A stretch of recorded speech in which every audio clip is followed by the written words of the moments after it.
Hey there, how you all doing again? It's Douglas Scott McCarron. So I'm creating this series of videos about transforming, for lack of a better word. I used to be mean, vindictive, self-loathing, angry, and now I'm calm and peaceful. And I look around the world, and there's a lot of other people who are vindictive, mean, and self-loathing. And I just want to share this with you, and hopefully it's a contribution to you. Again, I'm not a psychologist. I don't plan to or claim to have complete knowledge about things, but I do know that I used to be mean and vindictive, and now I'm not. So I have some expertise in what I'm talking about here. So today, I want to talk about forgiveness. Forgiveness is an interesting thing. I talked in an earlier video about you have this cocoon of understandings that it's like a bunch of mirrors that reflect each other and they all kind of point at each other and this proves this and this proves this and this means this uh, and then there's a bunch of anger and upset and emotions all tied in with this, and that's what we actually live in and operate in. That's the world we live in. We think we operate in the world out there, but we're actually operating inside. And one of the main things is it just keeps happening. One of the big myths of human beings is we think we're the result of our past, we're our history. And it's kind of a myth because it's not we're the result of our past, we're the result of assuming what's happened in the past is what's going to happen in the future. And, if that's what's going to happen in the future, well, it's always going to be the same. And what's the point of bothering to try anything? And let's all get drunk. But it's not true. Again, my name is Douglas Scott McCarron. That's a name that was made up for me. It's not me. I had this big personality, sullen, dark, vindictive, self loathing, suspicious. It protected me from getting hurt, but it also kept me being the hurt one. And, well, that was the truth and my history, and so that's what my life would always be. But now I'm calm and peaceful, and that's no longer truthful. So I want to talk about this particular aspect of letting go of that cocoon of understanding. And again, this cocoon, I'll refer to it as a story, but saying that kind of sounds like, well, I'm just making it up or it's not real. There's a lot of emotional and energetic in there. And it seems to be true because it's the way I've always understood the world. But there is another way of going about things. I mentioned in another one of these web series videos that I had a friend that I used to be angry at her, and we finally resolved everything, and we realized that we both were assholes, and we both had this big pile of crap that was the truth about how the other one was, and we could choose to sit her, here, honey, have another spoonful of shit from the past. But, that would have just ended up in the same thing. So we just kind of acknowledged that it's there. We left it there in the past, and we now love each other because we chose to. And sitting around waiting for the other person to change is just going to be a recipe for both of you sitting there waiting around for the other person to change. This happens in a lot of couples where, the whole point of having the relationship is to have the other person theoretically make up for all the stuff you have going on in your stories, and they aren't that. They simply are not that. They're independent beings. And I had resentment and built up stuff at them because they would not fulfill the story that I expected them to be in. But it's like I was trying to take a prisoner into my story, into this energy cocoon. And all that happened was I tried to ensnare them, and the person who got most ensnared and imprisoned was me. And I concluded the talk about that with what good is it to be right and lose the ones you love? Was that the kind of life I wanted? Sitting around trying to get resolution on something that probably started back when I was a kid and had all this anger and fight about it and argue with people and try and get them to do what I wanted in an attempt to fulfill this inner angst and then die?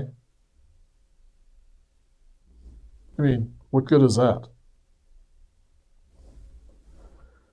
So, part of letting go of it, probably one of the major parts of letting go of it, is forgiving. Now, I want to talk about forgiving. The word for.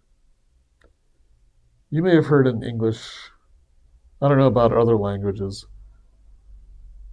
but there's this thing about bringing something to the fore. It's like you bring it out of the unseen up here where you can see it. You bring it into the fore. You bring it into the scene. When you march forward, you're marching into what you can see. So the fore brings things out of the mystery into view. So forgiving isn't sitting around going, oh, you did this transgression against me and I forgive you. I won't forget. You know, that's basically just a way of threatening somebody and for you to hold on to it because, well, today I'll make believe that I've forgiven it, but, I haven't. It's just another tick proving I was right that you all suck. And I get to sit over here and be right and you all suck and I get more trapped in what's going on. That's not forgiving.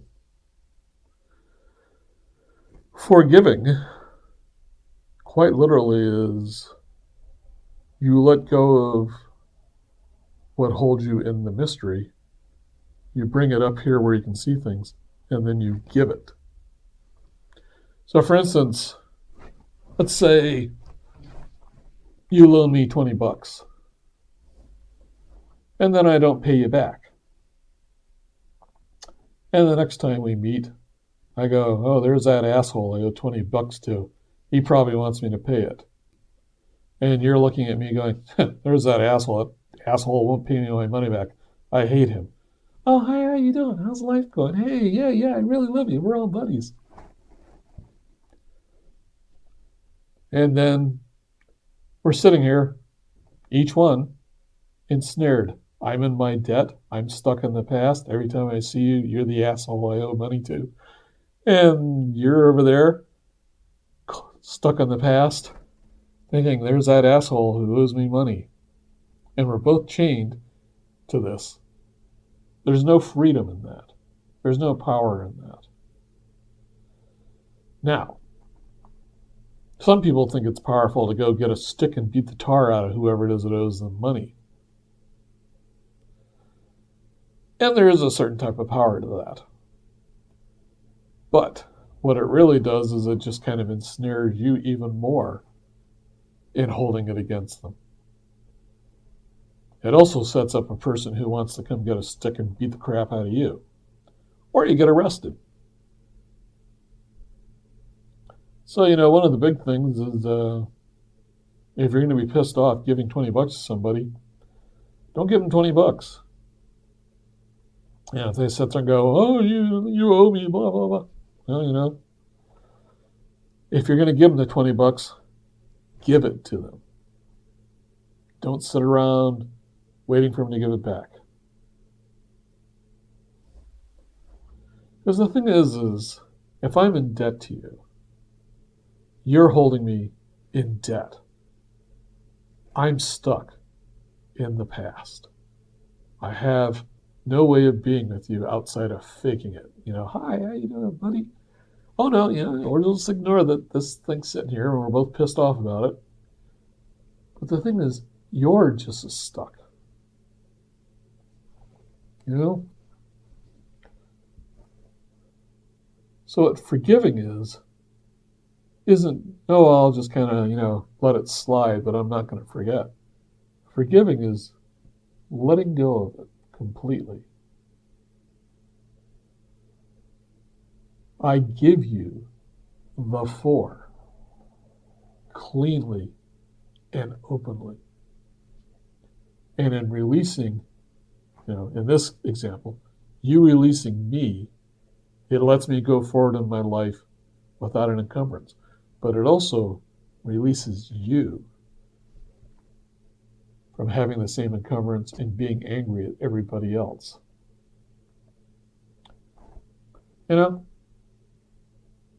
I have this friend I loaned a bunch of money to. I've done it before. She's paid me back. She'll pay me eventually.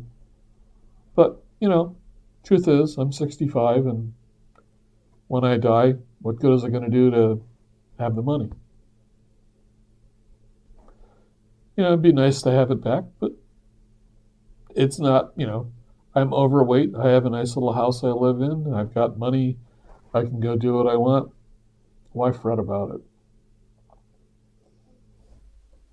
Now, I could have this attitude of, yeah, well, she's got to learn and I've got to hold on to it. But again, you can see that motion. This is what it does. See that clenched fist? That's getting all caught and clenched up in your energy. So, forgiveness is an important thing, forgiving others. But the really odd thing is, the person you really need to forgive is you. Now, when I was told this, I was like, what the hell do I got to forgive myself for? It's all those other people. But in the end, I had made some choices, and I was very much ensnared in this unseen way. All those background assumptions and expectations and, just my inner things suck. And by bringing it to the fore and surrendering it and letting go of it, I too was given the four. I was forgiven. So, forgive. Most importantly, you. Thank you.